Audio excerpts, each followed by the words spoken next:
জান্নাতের কাছে চলে আসছি। নবী গো আপনি কেমনে বুঝলেন জান্নাতের কাছে চলে আসলেন? বলে জান্নাতের গারান পাইতেছি। এমনই জিবরাইল বলেন নবী গো আপনি তো আসল রহস্য জানেন না।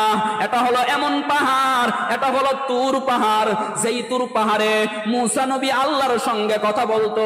এই তুর পাহাড়ের পার্শ্ববর্তী এলাকার মধ্যে ওই ফেরাউন্না একজন নয় দুইজন নয়, মার সামনে মার কুচি কুচি সন্তানগুলারে মা আল্লাহকে আল্লাহ বলা স্বীকার করার কারণে সন্তানগুলাকে ফেরাউনে জ্বলন্ত আগুনের মধ্যে ফেলছে না, জ্বলন্ত তেলের মধ্যে ফেলে দিয়েছিল।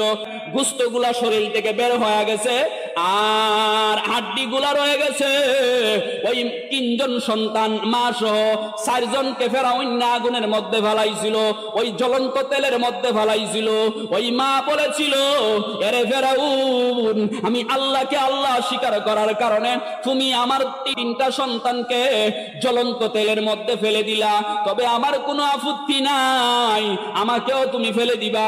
তবে আমার একটা আপত্তি হলো আমার হাড্ডিগুলা একসাথে কবর দিবা, কাল হাসরের মাঠে আল্লাহকে বলবো প্রভু টাকা দেখো তোমাকে আল্লাহ বলে স্বীকার করার কারণে এত কষ্ট করে সন্তান পেটে ধারণ করেছি, সন্তানের প্রতি মায়া লাগে না? সন্তান যখন পেটে ছিল গো আল্লাহ কলস কলস রক্ত যাইতো, গভীর রজনী